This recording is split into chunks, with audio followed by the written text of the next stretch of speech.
Silent Weapons for Quiet Wars. An Introduction Programming Manual. Operations Research Technical Manual TW-SW7905.1. The following document is taken from two sources. The first was acquired on a website of which I can't remember the address, listing as its source the book titled Behold a Pale Horse by William Cooper. Light Technology Publishing, 1991. The second source is a crudely copied booklet which does not contain a copyright notice or a publisher's name. With the exception of the foreword, the preface, the main thing that was missing from the first source was the illustrations.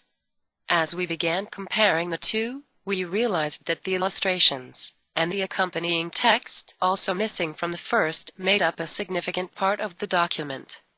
This has now been restored by the lawful path, and so far as I know, is the only internet copy available complete with the illustrations. We have no first-hand knowledge that this document is genuine, however many of the concepts contained herein are certainly reasonable, important, and bear strong consideration. If anyone has additional knowledge about the source of this document, has better copies of the illustrations than the ones posted here, has any missing pieces to this document, or has any comments which can improve upon the quality of this document, we will appreciate your comments. Foreword. This manuscript was delivered to our offices by an unknown person. We did not steal the document, nor are we involved with any theft from the United States government, and we did not get the document by way of any dishonest methods. We feel that we are not endangering the national security by reproducing this document. Quite the contrary. It has been authenticated and we feel that we are not only within our rights to publish it, but morally bound to do so. Regarding the training manual, you may have detected that we had to block out the marginal notes made by the selectee at the CIA Training Center, but I can assure you that the manual is authentic, and was printed for the purpose of introducing the selectee to the conspiracy. It has been authenticated by 4 different technical writers from military intelligence. One just recently retired who wants very much to have this manual distributed throughout the world, and one who is still employed as an electronics engineer by the federal government, and has access to the entire series of training manuals. One was stationed in Hawaii, and held the highest security clearance in the naval intelligence, and another who is now teaching at a university, and has been working with the Central Intelligence Agency for a number of years, and wants out before the axe falls on the conspirators. We believed that the entire world should know about this plan, so we distributed internationally 100 of these manuscripts, to ask individuals at top-level positions their opinions. The consensus opinion was to distribute this to as many people as who wanted it, to the end that they would not only understand that war had been declared against them, but would be able to properly identify the true enemy to humanity. Disclaimer de use. Preface. Conspiracy theories are nothing new to history. Plots to kill Caesar and overthrow Rome abounded, for instance. However, it is seldom that concrete clues to such plots come to light, and are generally known.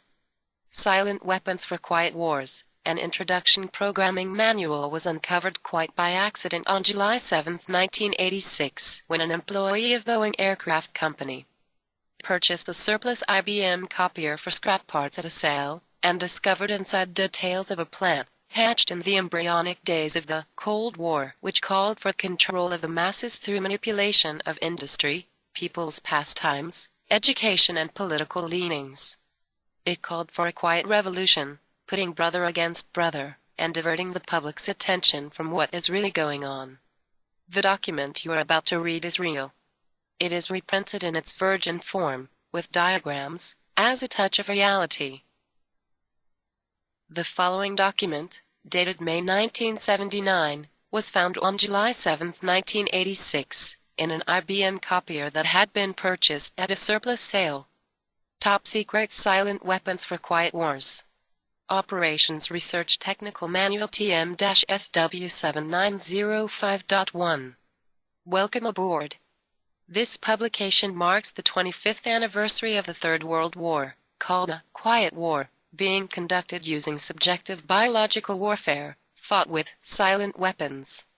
This book contains an introductory description of this war, its strategies, and its weaponry. May 1979 # 74-1120. Security. It is patently impossible to discuss social engineering or the automation of a society, that is, the engineering of social automation systems, silent weapons, on a national or worldwide scale without implying extensive objectives of social control and destruction of human life, that is, slavery and genocide. This manual is in itself an analog declaration of intent. Such a writing must be secured from public scrutiny. Otherwise, it might be recognized as a technically formal declaration of domestic war.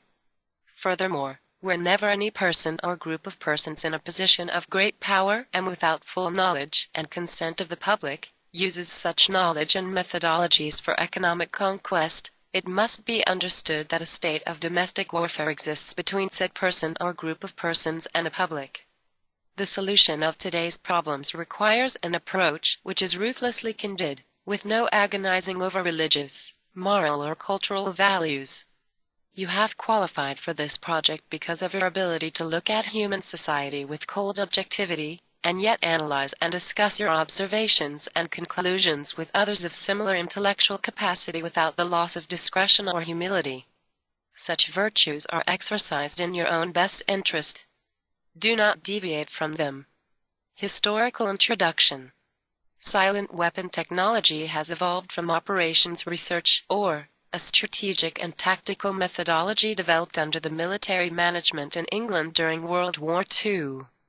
The original purpose of operations research was to study the strategic and tactical problems of air and land defense with the objective of effective use of limited military resources against foreign enemies, that is, logistics. It was soon recognized by those in positions of power that the same methods might be useful for totally controlling a society. But better tools were necessary. Social engineering, the analysis and automation of a society, requires the correlation of great amounts of constantly changing economic information, data, so a high-speed computerized data processing system was necessary which could race ahead of the society and predict when society would arrive for capitulation. Relay computers were too slow, but the electronic computer, invented in 1946 by J. Presper Eckert and John W. Mauchly, filled the bill. The next breakthrough was the development of the simplex method of linear programming in 1947 by the mathematician George B. Dantzig. Then in 1948, the transistor, invented by J. Bardeen, W. H. Brattain, and W. Shockley, promised great expansion of the computer field by reducing space and power requirements. With these three inventions under their direction, those in positions of power strongly suspected that it was possible for them to control the whole world with the push of a button. Immediately, the Rockefeller Foundation got in on the ground floor by making a 4-year grant to Harvard College, funding the Harvard Economic Research Project for the study of the structure of the American economy. 1 year later, in 1949, the United States Air Force joined in. In 1952 the grand period terminated, and a high-level meeting of the elite was held to determine the next phase of social operations research. The Harvard Project had been very fruitful, as is borne out by the publication of some of its results in 1953 suggesting the feasibility of economic, social engineering. Studies in the Structure of the American Economy, copyright 1953 by Wassily Lenchyov, International Science Press Incorporated. White Plains, New York. Engineered in the last half of the decade of the 1940s, the new quiet war machine stood, so to speak, in sparkling gold-plated hardware on the showroom floor by 1954. With the creation of the maser in 1954, the promise of unlocking unlimited sources of fusion atomic energy from the heavy hydrogen in seawater and the consequent availability of unlimited social power was a possibility only decades away. The combination was irresistible. The Quiet War was quietly declared by the international elite at a meeting held in 1954. Although the silent weapons system was nearly exposed 13 years later, the evolution of the new weapon system has never suffered any major setbacks. This volume marks the 25th anniversary of the beginning of the Quiet War. Already this domestic war has had many victories on many fronts throughout the world. Political introduction. In 1954 it was well recognized by those in positions of authority that it was only a matter of time, only a few decades, before the general public would be able to grasp and upset the cradle of power, for the very elements of the new silent weapon technology were as accessible for a public utopia as they were for providing a private utopia. The issue of primary concern, that of dominance, revolved around the subject of the energy sciences. Energy. Energy is recognized as the key to all activity on Earth. Natural science is the study of the sources and control of natural energy, and social science, theoretically expressed as economics, is the study of the sources and control of social energy. Both are bookkeeping systems, mathematics. Therefore, mathematics is the primary energy science. And the bookkeeper can be king if the public can be kept ignorant of the methodology of the bookkeeping. All science is merely a means to an end. The means is knowledge. The end is control. Beyond this remains only one issue: who will be the beneficiary? In 1954 this was the issue of primary concern.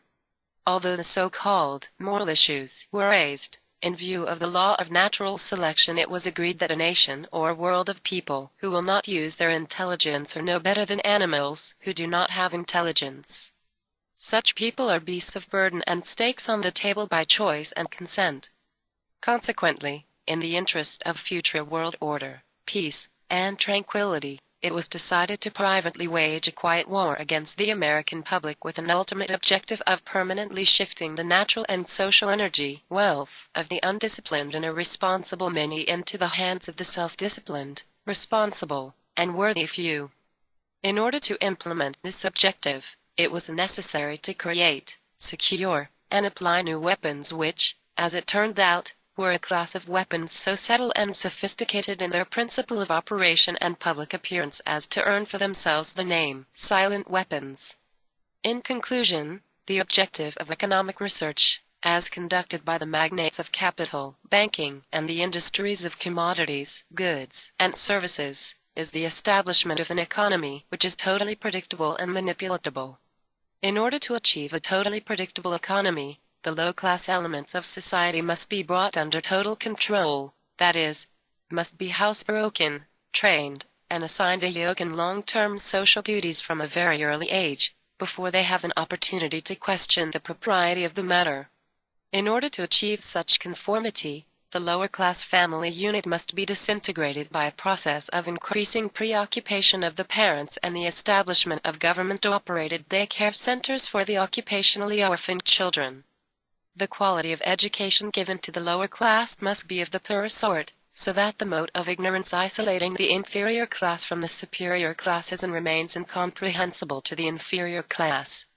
With such an initial handicap, even bright lower-class individuals have little, if any, hope of extricating themselves from their assigned lot in life.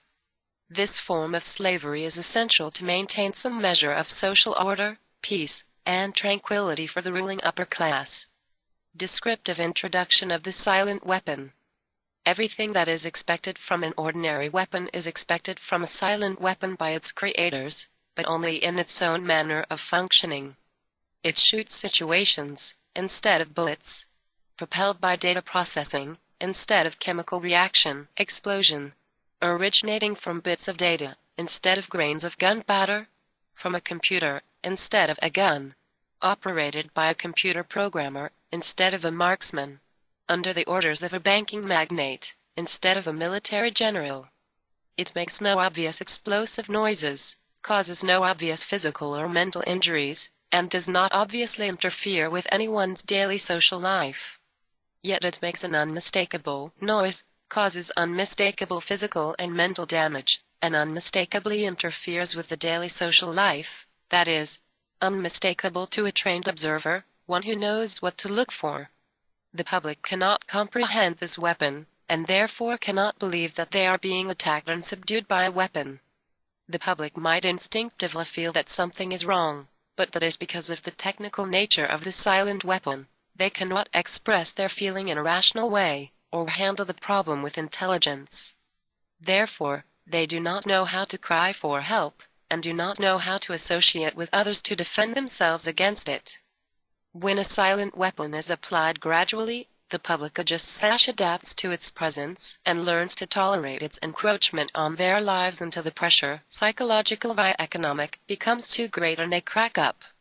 Therefore, the silent weapon is a type of biological warfare. It attacks the vitality, options, and mobility of the individuals of a society by knowing, understanding, manipulating, and attacking their sources of natural and social energy, and their physical, mental, and emotional strengths and weaknesses. Theoretical introduction. Give me control over a nation's currency, and I care not who makes its laws. Mayer Amschel Rothschild, 1743 to 1812. Today's silent weapons technology is an outgrowth of a simple idea discovered, succinctly expressed, and effectively applied by the quoted Mr. Mayer Amschel Rothschild. Mr. Rothschild discovered the missing passive component of economic theory known as economic inductance. He, of course, did not think of his discovery in these 20th century terms, and, to be sure, mathematical analysis had to wait for the Second Industrial Revolution, the rise of the theory of mechanics and electronics, and finally, the invention of the electronic computer before it could be effectively applied in the control of the world economy. General energy concepts. In the study of energy systems, there always appears three elementary concepts. These are potential energy, kinetic energy, and energy dissipation. And corresponding to these concepts, there are three idealized, essentially pure physical counterparts called passive components. In the science of physical mechanics, the phenomenon of potential energy is associated with a physical property called elasticity or stiffness, and can be represented by a stretched spring. In electronic science, potential energy is stored in a capacitor instead of a spring. This property is called capacitance instead of elasticity or stiffness. In the science of physical mechanics, the phenomenon of kinetic energy is associated with a physical property called inertia or mass, and can be represented by a mass or flywheel in motion. In electronic science, kinetic energy is stored in an inductor in a magnetic field instead of a mass. This property is called inductance instead of inertia. In the science of physical mechanics, the phenomenon of energy dissipation is associated with a physical property called friction or resistance, and can be represented by a dashpot or other device which converts energy into heat. In electronic science, dissipation of energy is performed by an element called either a resistor or a conductor, the term resistor being the one generally used to describe a more ideal device, for example, wire employed to convey electronic energy efficiently from one location to another. The property of a resistance or conductor is measured as either resistance or conductance reciprocals. In economics, these three energy concepts are associated with economic capacitance, capital, money, stock/inventory, investments in buildings and durables, etc. Economic conductance, goods, production flow coefficients. Economic inductance, services, the influence of the population of industry on output. All of the mathematical theory developed in the study of one energy system, for example, mechanics, electronics, etc., can be immediately applied in the study of any other energy system, for example, economics. Mr. Rothschild's energy discovery. What Mr. Rothschild had discovered was the basic principle of power, influence, and control over people as applied to economics. That principle is, when you assume the appearance of power, people soon give it to you. Mr. Rothschild had discovered that currency or deposit loan accounts had a required appearance of power that could be used to induce people, inductance, with people corresponding to a magnetic field, into surrendering their real wealth in exchange for a promise of greater wealth instead of real compensation. They would put up real collateral in exchange for a loan of promissory notes. Mr. Rothschild found that he could issue more notes than he had backing for, so long as he had someone's stock of gold as a persuader to show his customers. Mr. Rothschild loaned his promissory notes to individuals and to governments. These would create overconfidence. Then he would make money scarce, tighten control of the system, and collect the collateral through the obligation of contracts.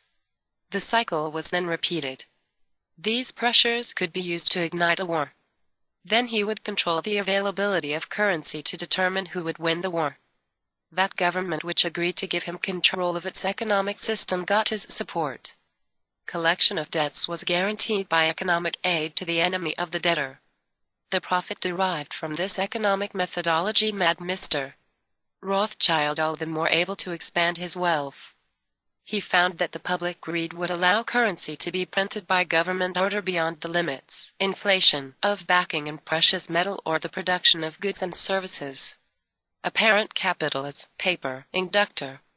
In this structure, credit, presented as a pure element called currency, has the appearance of capital, but is in effect negative capital. Hence, it has the appearance of service, but is in fact indebtedness or debt. It is therefore an economic inductance instead of an economic capacitance, and if balanced in no other way, will be balanced by the negation of population, war, genocide. The total goods and services represent real capital called the gross national product, and currency may be printed up to this level and still represent economic capacitance. But currency printed beyond this level is subtractive, represents the introduction of economic inductance, and constitutes notes of indebtedness. War is therefore the balancing of the system by killing the true creditors, the public, which we have taught to exchange true value for inflated currency, and falling back on whatever is left of the resources of nature and regeneration of those resources. Mr. Rothschild had discovered that currency gave him the power to rearrange the economic structure to his own advantage, to shift economic inductance to those economic positions which would encourage the greatest economic instability and oscillation. The final key to economic control had to wait until there was sufficient data and high-speed computing equipment to keep close watch on the economic oscillations created by price shocking and excess paper energy credits, paper inductance/inflation. Breakthrough. The model. A national economy consists of simultaneous flows of production, distribution, consumption, and investment. If all of these elements, including labor and human functions, are assigned a numerical value in like units of measure, say, $1,939, then this flow can be further represented by a current flow in an electronic circuit, and its behavior can be predicted and manipulated with useful precision.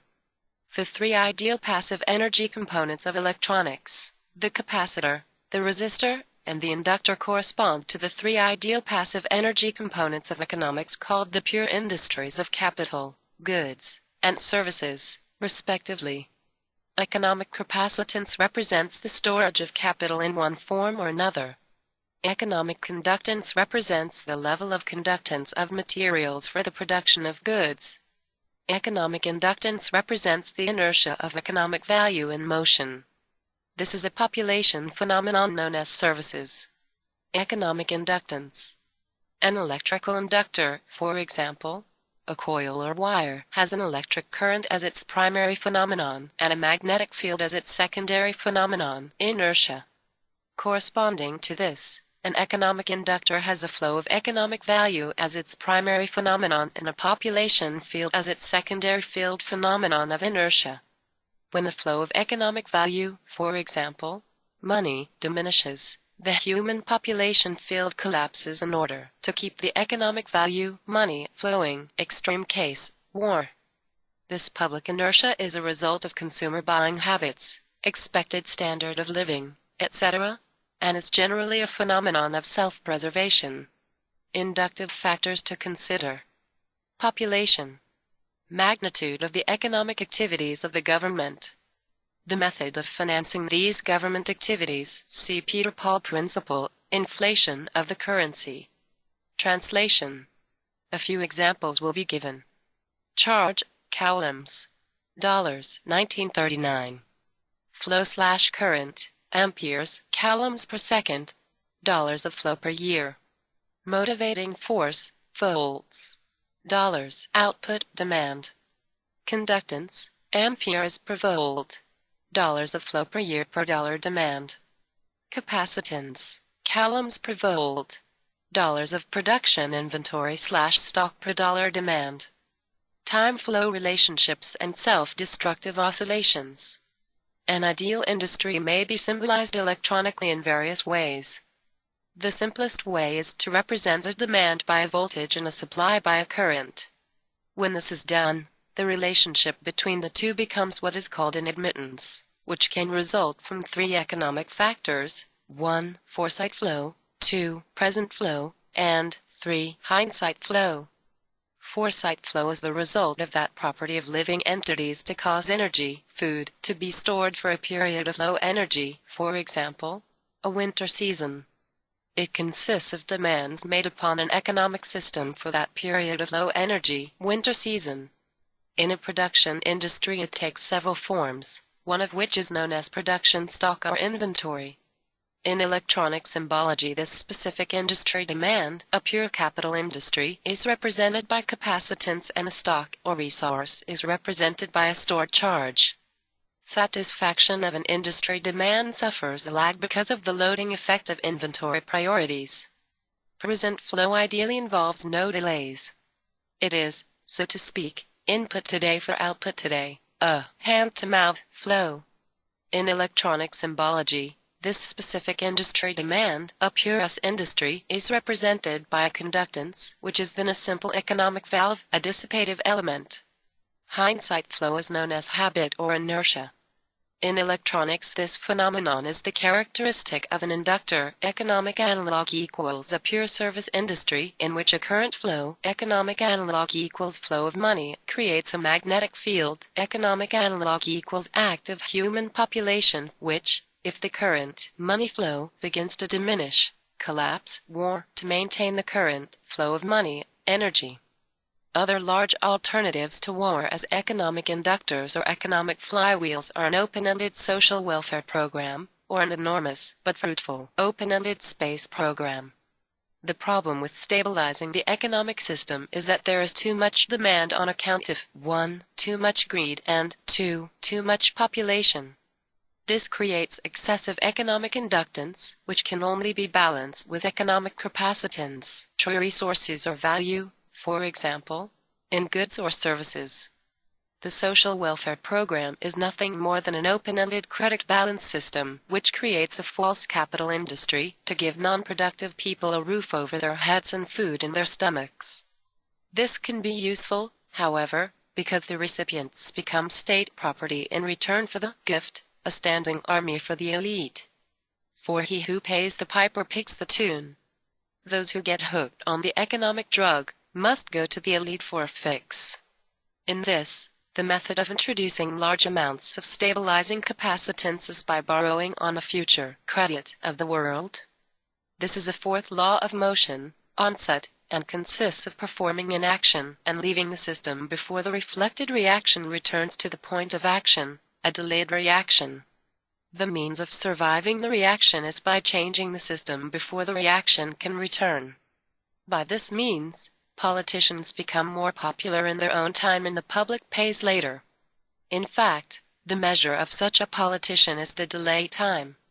The same thing is achieved by a government by printing money beyond the limit of the gross national product, an economic process called inflation. This puts a large quantity of money into the hands of the public and maintains a balance against their greed, creates a false self-confidence in them and, for a while, stays the wolf from the door. They must eventually resort to war to balance the account, because war ultimately is merely the act of destroying the creditor, and the politicians are the publicly hired hitmen that justify the act to keep the responsibility and blood off the public conscience. See section on consent factors and socioeconomic structuring. If the people really cared about their fellow man, they would control their appetites, greed, procreation, etc. so that they would not have to operate on a credit or welfare social system which steals from the worker to satisfy the bum. Since most of the general public will not exercise restraint, there are only two alternatives to reduce the economic inductance of the system. Let the populace bludgeon each other to death in war, which will only result in a total destruction of the living earth.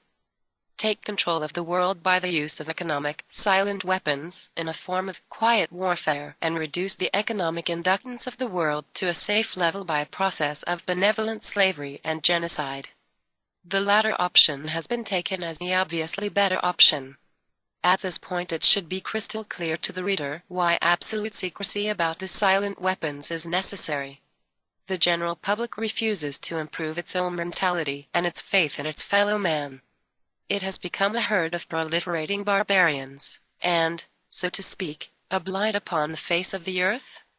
They do not care enough about economic science to learn why they have not been able to avoid war despite religious morality, and their religious or self-gratifying refusal to deal with earthly problems renders the solution of the earthly problem unreachable to them. It is left to those few who are truly willing to think and survive as the fittest to survive, to solve the problem for themselves as the few who really care. Otherwise, exposure of the silent weapon would destroy our only hope of preserving the seed of the future true humanity. The aviation field provided the greatest evolution in economic engineering by way of the mathematical theory of shock testing. In this process, a projectile is fired from an airframe on the ground and the impulse of the recoil is monitored by vibration transducers connected to the airframe and wired to charge recorders.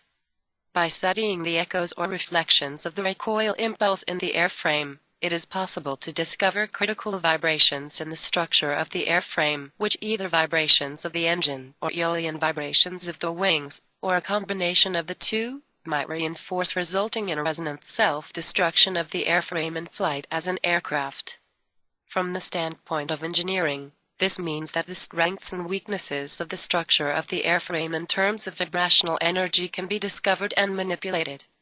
Economic shock testing. In recent times, the application of operations research to the study of the public economy has been obvious for anyone who understands the principles of shock testing.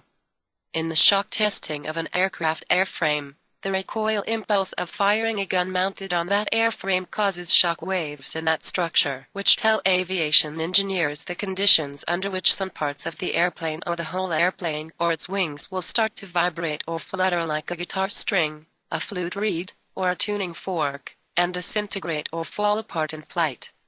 Economic engineers achieve the same result in studying the behavior of the economy and the consumer public by carefully selecting a staple commodity such as beef, coffee, gasoline, or sugar, and then causing a sudden change or shock in its price or availability, thus kicking everybody's budget and buying habits out of shape. They then observe the shock waves, which result by monitoring the changes in advertising, prices, and sales of that and other commodities. The objective of such studies is to acquire the know-how to set the public economy into a predictable state of motion or change, even a controlled self-destructive state of motion, which will convince the public that certain expert people should take control of the money system and re-establish security rather than liberty and justice for all. When the subject citizens are rendered unable to control their financial affairs, they, of course, become totally enslaved, a source of cheap labor. Not only the prices of commodities, but also the availability of labor can be used as the means of shock testing. Labor strikes deliver excellent test shocks to an economy, especially in the critical service areas of trucking, transportation, communication, public utilities, energy, water, and garbage collection, etc. By shock testing, it is found that there is a direct relationship between the availability of money flowing in an economy and the real psychological outlook and response of masses of people dependent upon that availability. For example, there is a measurable quantitative relationship between the price of gasoline and the probability that a person would experience a headache, feel a need to watch a violent movie, smoke a cigarette, or go to a tavern for a mug of beer. It is most interesting that, by observing and measuring the economic models by which the public tries to run from their problems and escape from reality, and by applying the mathematical theory of operations research, it is possible to program computers to predict the most probable combination of created events, shocks, which will bring about a complete control and subjugation of the public through a subversion of the public economy by shaking the plum tree. Introduction to economic amplifiers. Economic amplifiers are the active components of economic engineering. The basic characteristic of any amplifier, mechanical, electrical, or economic, is that it receives an input control signal and delivers energy from an independent energy source to a specified output terminal in a predictable relationship to that input control signal. The simplest form of an economic amplifier is a device called advertising. If a person is spoken to by a TV advertiser as if he were a 12-year-old, then, due to suggestibility, he will, with a certain probability, respond or react to that suggestion with the uncritical response of a 12-year-old, and will reach into his economic reservoir and deliver its energy to but the product on impulse when he passes it in the store. An economic amplifier may have several inputs and output. Its response might be instantaneous or delayed. Its circuit symbol might be a rotary switch if its options are exclusive, qualitative, go or no go, or it might have its parametric input/output relationship specified by a matrix with internal energy sources represented. Whatever its form might be, its purpose is to govern the flow of energy from a source to an output sync in direct relationship to an input control signal. For this reason, it is called an active circuit element or component. Economic amplifiers fall into classes called strategies, and, in comparison with electronic amplifiers, the specific internal functions of an economic amplifier are called logistical instead of electrical.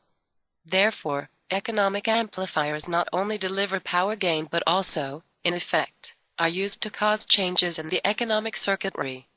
In the design of an economic amplifier we must have some idea of at least 5 functions, which are the available input signals, the desired output control objectives, the strategic objective, the available economic power sources, the logistical options. The process of defining and evaluating these factors and incorporating the economic amplifier into an economic system has been popularly called game theory. The design of an economic amplifier begins with a specification of the power level of the output, which can range from personal to national. The second condition is accuracy of response, that is, how accurately the output action is a function of the input commands. High gain combined with strong feedback helps to deliver the required precision. Most of the error will be in the input data signal. Personal input data tends to be specified, while national input data tends to be statistical. Short list of inputs. Questions to be answered: what, where, why, when, how, who. General sources of information, telephone taps, analysis of garbage, surveillance, behavior of children in school, standard of living by, food, shelter, clothing, transportation, social contacts, telephone, itemized record of calls, family, marriage certificates, birth certificates, etc., friends, associates, etc., memberships in organizations, political affiliation, the personal paper trail, personal buying habits, that is, personal consumer preferences, checking accounts, credit card purchases, tagged credit card purchases, the credit card purchase of products bearing the UPC, Universal Product Code, assets, checking accounts, savings accounts, real estate, business, automobile, etc., safety deposit at bank, stock market, liabilities, creditors, enemies, see, legal, loans, government sources, ploys, welfare, social security, use, DA surplus food, doles, grants, subsidies. Asterisk principle of this ploy, The citizen will almost always make the collection of information easy if he can operate on the free sandwich principle of eat now and pay later. Government sources via intimidation, Internal Revenue Service, OSHA, Census, etc. Other government sources, surveillance of the United States mail, habit patterns, programming, strengths and weaknesses, activities, sports, hobbies, etc. C. Legal, fear, anger, etc. Crime record, hospital records, drug sensitivities, reaction to pain, etc. Psychiatric records, fears, angers, disgust, adaptability, reactions to stimuli, violence, suggestibility or hypnosis, pain, pleasure, love, and sex. Methods of coping, of adaptability, behavior, consumption of alcohol, consumption of drugs, entertainment, religious factors influencing behavior, other methods of escaping from reality, payment modus operandi, Missouri, pay on time, etc., payment of telephone bills, energy purchases, water purchases, repayment of loans, house payments, automobile payments, payments on credit cards, political sensitivity, beliefs, contacts, position, strengths/weaknesses, projects/activities, legal inputs, behavioral control, excuses for investigation, search, arrest, or employment of force to modify behavior, court records, police records, NCHIC, driving record, reports made to police, insurance information, anti-establishment acquaintances, national input information, business sources via IRS, etc., prices of commodities, sales, investments in, stock/inventory, production tools and machinery, buildings and improvements, the stock market, banks and credit bureaus, credit information, payment information, miscellaneous sources, polls and surveys, publications, telephone records, energy and utility purchases, short list of outputs. Outputs create controlled situations, manipulation of the economy, hence society, controlled by control of compensation and income. Sequence allocates opportunities, destroys opportunities, controls the economic environment, controls the availability of raw materials, controls capital, controls bank rates, controls the inflation of the currency, controls the possession of property, controls industrial capacity, controls manufacturing, controls the availability of goods, commodities, controls the prices of commodities, controls services, the labor force, etc., controls payments to government officials, controls the legal functions, controls the personal data files, uncorrectable by the party slandered, controls advertising, controls media contact, controls material available for TV viewing, disengages attention from real issues, engages emotions, creates disorder, chaos, and insanity, controls design of more probing tax forms, controls surveillance, controls the storage of information, develops psychological analyses and profiles of individuals, controls legal functions, repeat of 15, controls sociological factors, controls health options, preys on weakness, cripples strengths, leeches wealth and substance. Table of strategies. Diversion, the primary strategy.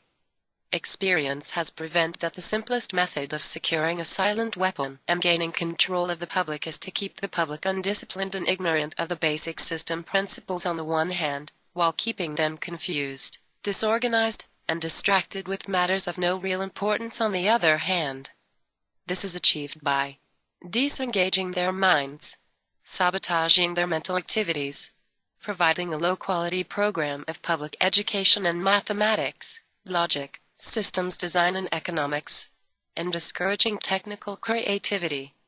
Engaging their emotions, increasing their self-indulgence and their indulgence in emotional and physical activities, by unrelenting emotional affrontations and attacks, mental and emotional rape, by way of constant barrage of sex, violence, and wars in the media, especially the TV and the newspapers. Giving them what they desire, in excess, junk food for thought, and depriving them of what they really need. Rewriting history and law and subjecting the public to the deviant creation, thus being able to shift their thinking from personal needs to highly fabricated outside priorities. These preclude their interest in and discovery of the silent weapons of social automation technology.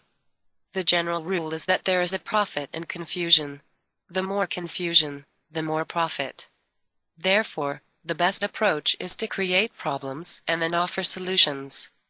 Diversion summary. Media keep the adult public attention diverted away from the real social issues and captivated by matters of no real importance. Schools keep the young public ignorant of real mathematics, real economics, real law, and real history. Entertainment keep the public entertainment below a 6th grade level. Work keep the public busy, and busy, with no time to think. Back on the farm with the other animals. Consent, the primary victory. A silent weapon system operates upon data obtained from a docile public by legal, but not always lawful, force. Much information is made available to silent weapon systems programmers through the Internal Revenue Service. See studies in the structure of the American economy for an IRS source list. This information consists of the enforced delivery of well-organized data contained in federal and state tax forms, collected, assembled, and submitted by slave labor provided by taxpayers and employers. Furthermore, the number of such forms submitted to the IRS is a useful indicator of public consent, an important factor in strategic decision-making. Other data sources are given in the short list of inputs. Consent coefficients, numerical feedback indicating victory status. Psychological basis, when the government is able to collect tax and seize private property without just compensation, it is an indication that the public is ripe for surrender and is consenting to enslavement and legal encroachment.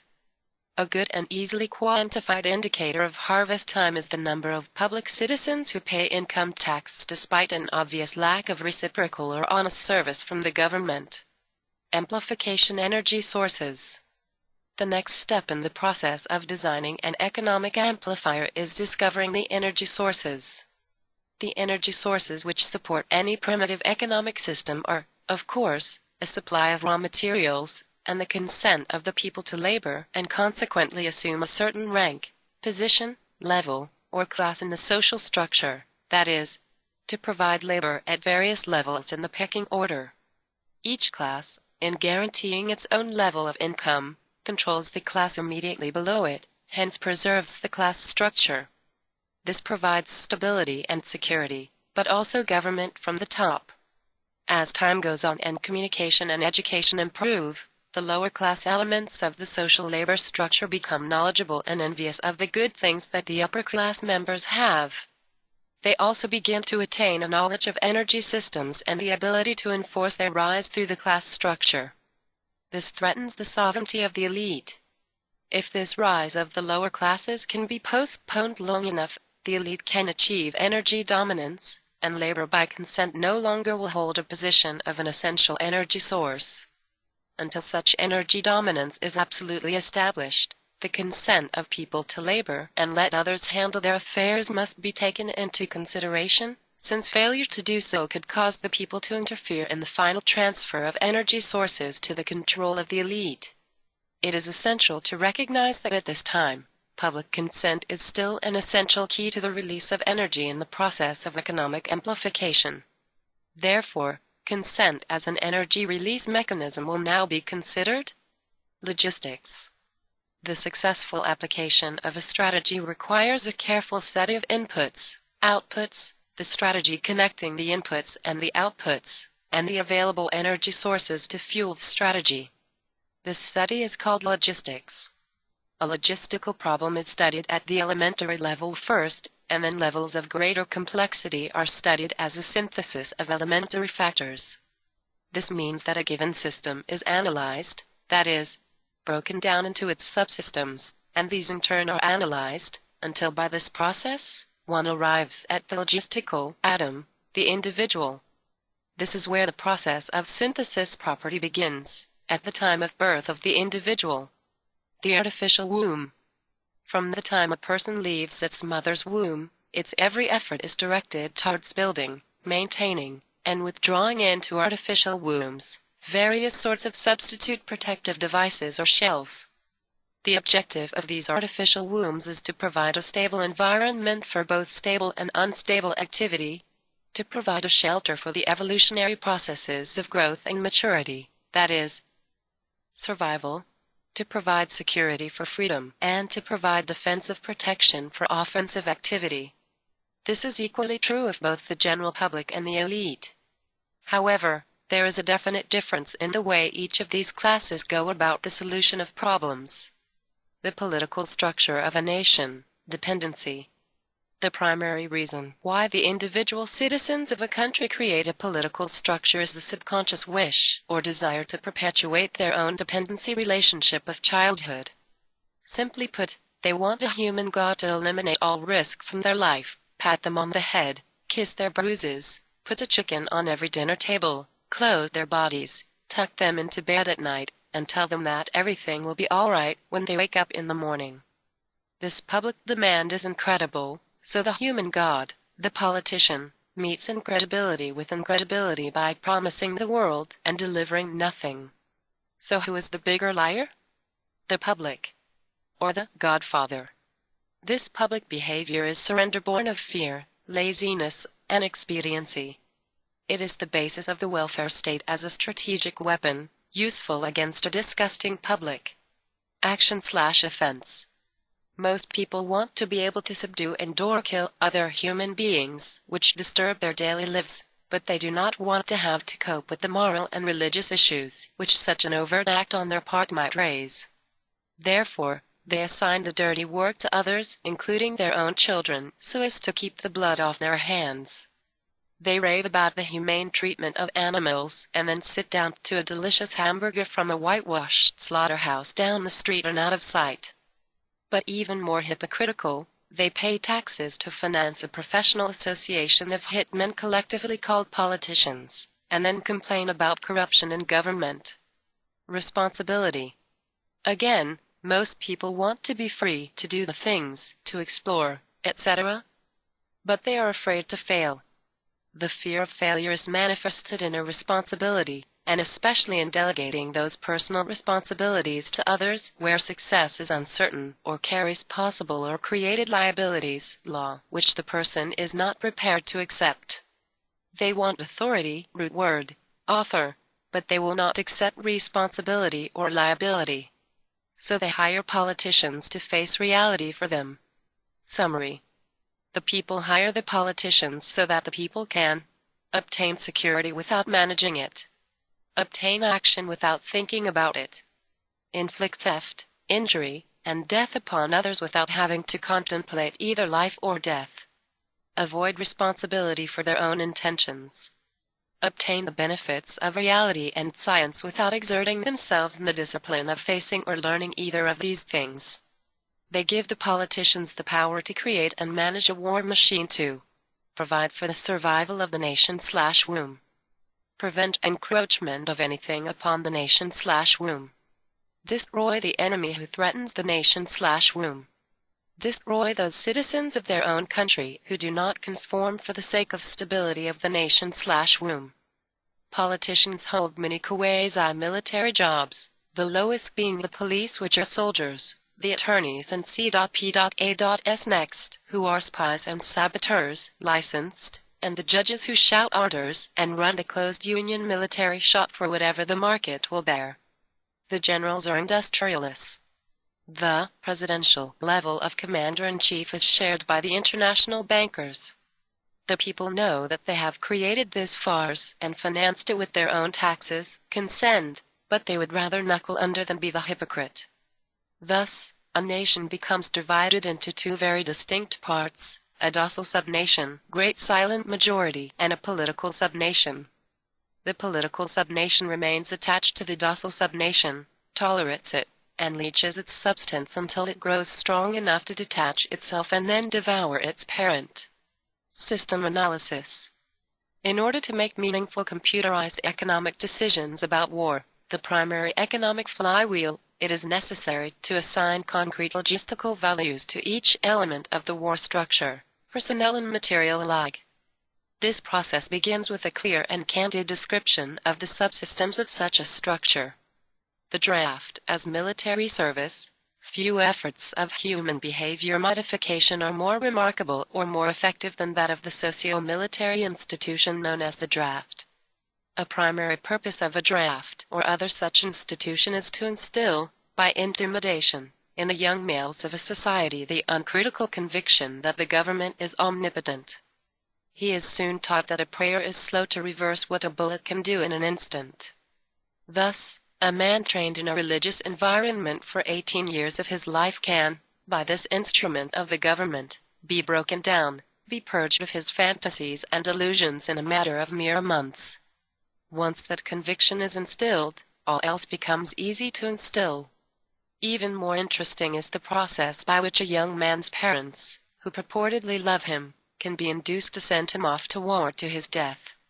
Although the scope of this work will not allow this matter to be expanded in full detail, nevertheless, a coarse overview will be possible and can serve to reveal those factors which must be included in some numerical form in a computer analysis of social and war systems.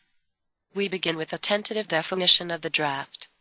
The draft, selective service, etc., is an institution of compulsory collective sacrifice and slavery, devised by the middle-aged and elderly for the purpose of pressing the young into doing the public dirty work. It further serves to make the youth as guilty as the elders, thus making criticism of the elders by the youth less likely. Generational stabilizer. It is marketed and sold to the public under the label of patriotic equals national service. Once a candid economic definition of the draft is achieved, that definition is used to outline the boundaries of a structure called a human value system, which in turn is translated into the terms of game theory. The value of such a slave laborer is given in a table of human values, a table broken down into categories by intellect, experience, post-service job demand, etc. Some of these categories are ordinary and can be tentatively evaluated in terms of the value of certain jobs for which a known fee exists.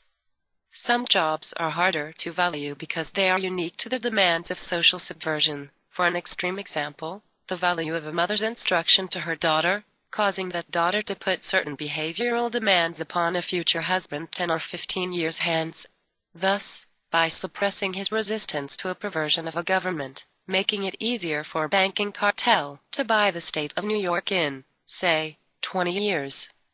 Such a problem leans heavily upon the observations and data of wartime espionage and many types of psychological testing. But crude mathematical models, algorithms, etc., can be devised, if not to predict, at least to predetermination these events with maximum certainty. What does not exist by natural cooperation is thus enhanced by calculated compulsion. Human beings are machines, levers which may be grasped and turned, and there is little real difference between automating a society and automating a shoe factory. These derived values are variable. It is necessary to use a current table of human values for computer analysis. These values are given in true measure rather than the United States dollars, since the latter is unstable, being presently inflated beyond the production of national goods and services so as to give the economy a false kinetic energy, paper, inductance. The silver value is stable, it being possible to buy the same amount with a gram of silver today as it could be bought in 1920. Human value measured in silver units changes slightly due to changes in production technology. Enforcement. Factor I. As in every social system approach, Stability is achieved only by understanding and accounting for human nature, action/reaction patterns. A failure to do so can be, and usually is, disastrous. As in other human social schemes, one form or another of intimidation or incentive is essential to the success of the draft. Physical principles of action and reaction must be applied to both internal and external subsystems. To secure the draft, individual brainwashing/programming and both the family unit and the peer group must be engaged and brought under control. Factor 2. Father. The man of the household must be housebroken to ensure that Junior will grow up with the right social training and attitudes. The advertising media, etc., are engaged to see to it that father to be is pussy-whipped before or by the time he is married. He is taught that he either conforms to the social notch cut out for him or his sex life will be hobbled and his tender companionship will be zero. He is made to see that women demand security more than logical, principled, or honorable behavior. By the time his son must go to war, father, with jelly for a backbone, will slam a gun into Junior's hand before father will risk the censure of his peers, or make a hypocrite of himself by crossing the investment he has in his own personal opinion or self-esteem. Junior will go to war or father will be embarrassed. So Junior will go to war, the true purpose notwithstanding. Factor 3. Mother. The female element of human society is ruled by emotion first and logic second. In the battle between logic and imagination, imagination always wins, fantasy prevails, maternal instinct dominates so that the child comes first and the future comes second. A woman with a newborn baby is too starry-eyed to see a wealthy man's cannon fodder or a cheap source of slave labor. A woman must, however, be conditioned to accept the transition to reality when it comes, or sooner.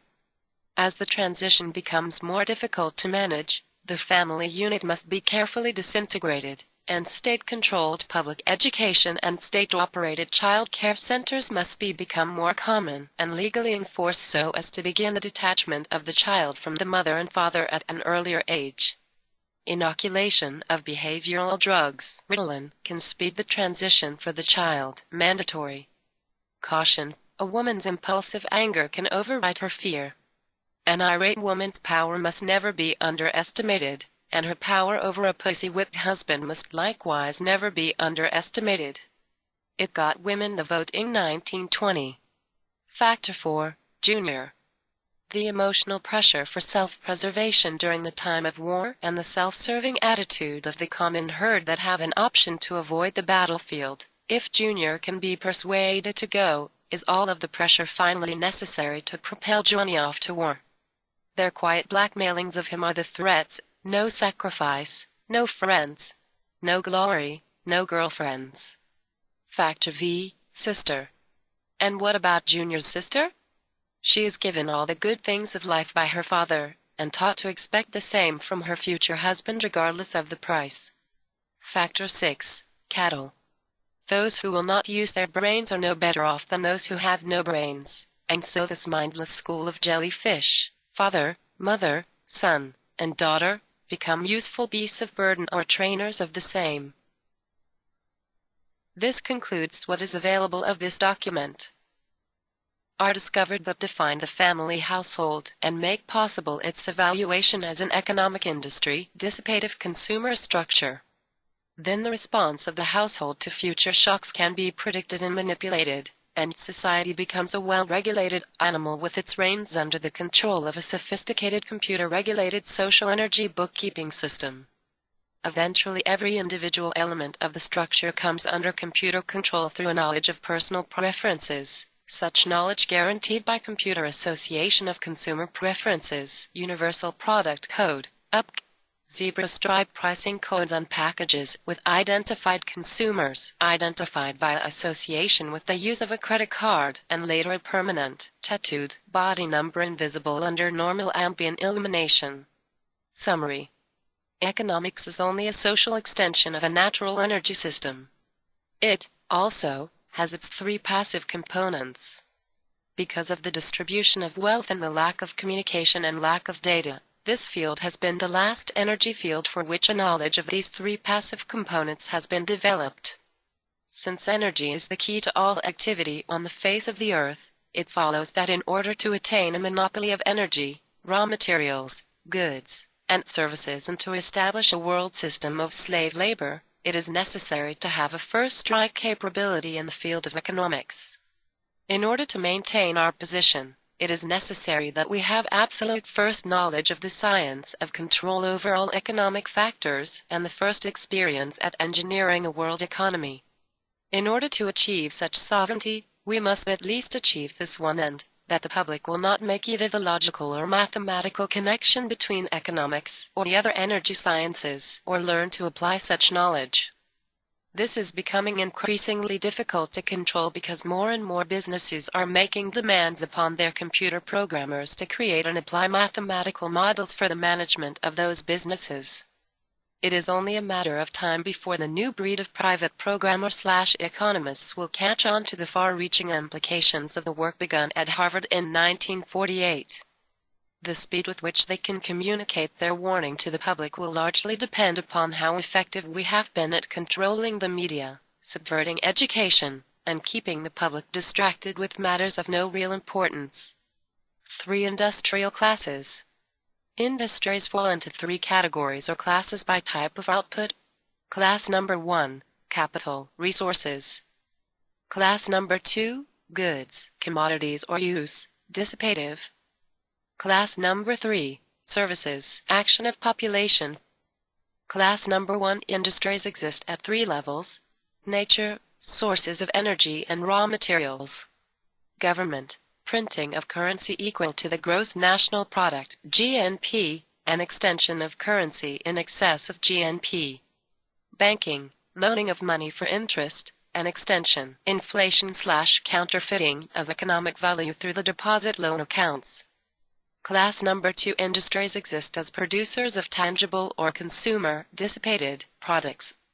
This sort of activity is usually recognized and labeled by the public as industry. Class number 3, industries are those which have service rather than a tangible product as their output. These industries are called 1. Households, and 2. Governments. Their output is human activity of a mechanical sort, and their basis is population. The economic model. Economics, as a social energy science, has as a first objective the description of the complex way in which any given unit of resources is used to satisfy some economic want.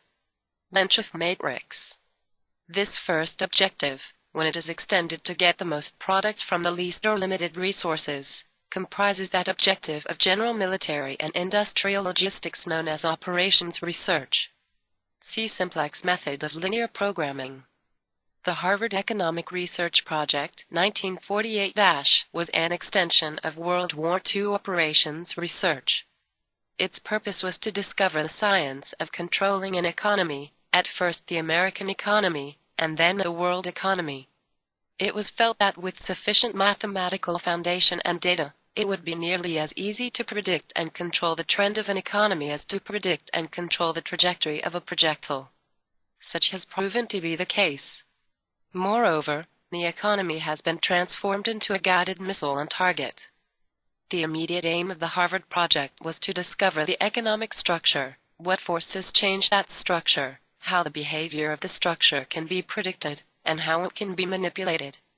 What was needed was a well-organized knowledge of the mathematical structures and interrelationships of investment, production, distribution, and consumption. To make a short story of it all, it was discovered that an economy obeyed the same laws as electricity, and that all of the mathematical theory and practical and computer know-how developed for the electronic field could be directly applied in the study of economics.